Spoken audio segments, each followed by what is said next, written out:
Hey guys, welcome back to my channel. In this video I want to just talk about the previous bikes that I owned and give an idea to you guys about the experience I have with sport bikes.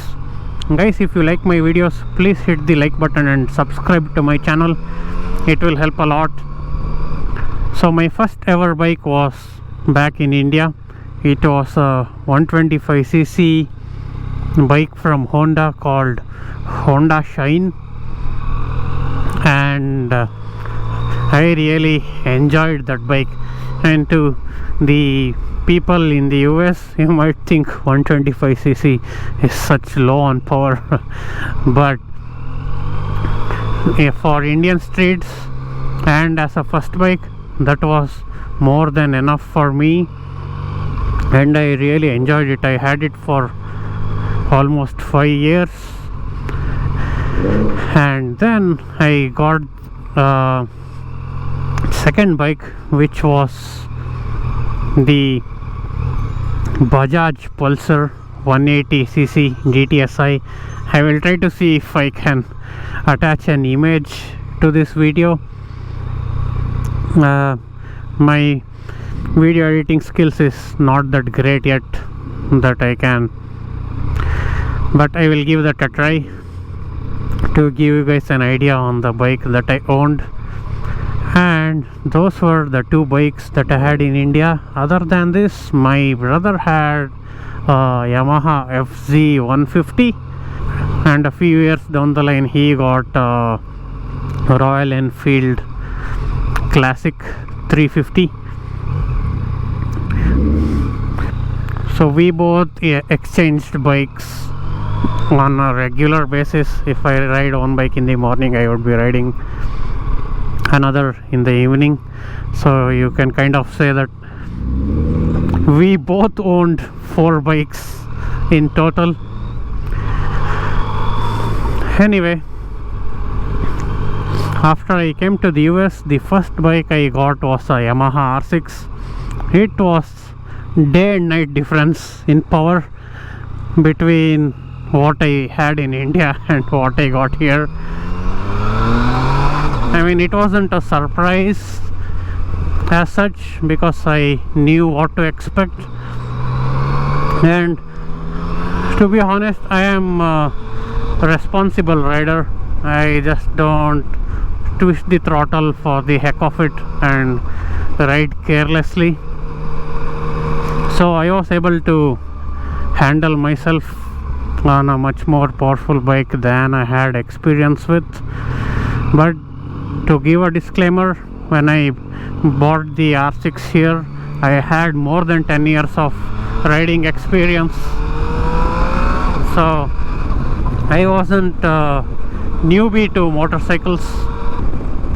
So I had the R6 for over 2 years, and then it quickly grew over me and I had to get a litter bike. And the Yamaha R1 was my dream bike, guys. Even when I was a kid, the school books I had Yamaha R1 as the front cover, and I had the Yamaha R1's poster at home. So I was a big R1 fan for a lot of years, so I had to get that bike. Even though I loved my R6 and the power was more than enough for the city streets, R1 was my dream bike, so I had to get that. But I do not regret my decision on getting the R1. I loved that bike. It was a lot of improvement over the R6.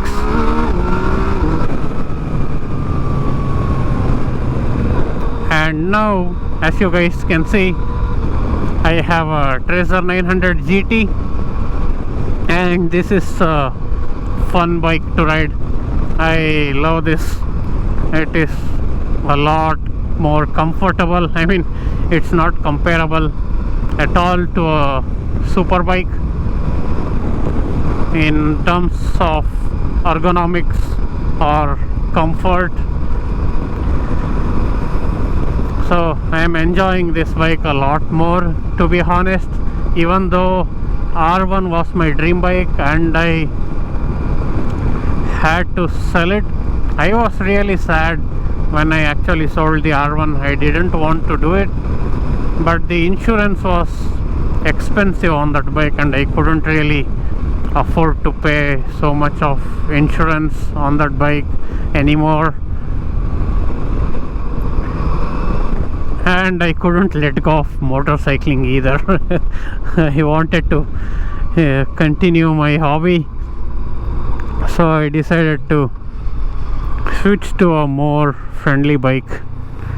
Also, I was kind of tired of struggling to ride in the city streets or the highways. I was tired of getting wrist pains and back pain after a long ride. I wanted something more comfortable and sporty at the same time. So that's what made me make this decision to get the Trazer 900 GT. I was initially planning on getting a MT-09, but then the MT-09 did not have many options for good wind protection, and I ride a lot on highways. So for highway riding, the MT-09 was a lot lighter. So that's what made me decide to get the Trazer. So that's it, guys. I didn't really own a lot of bikes, but I owned a few good ones, and I am not sure which bike I might get next. I haven't really thought about it. I got this bike only about 6 months ago.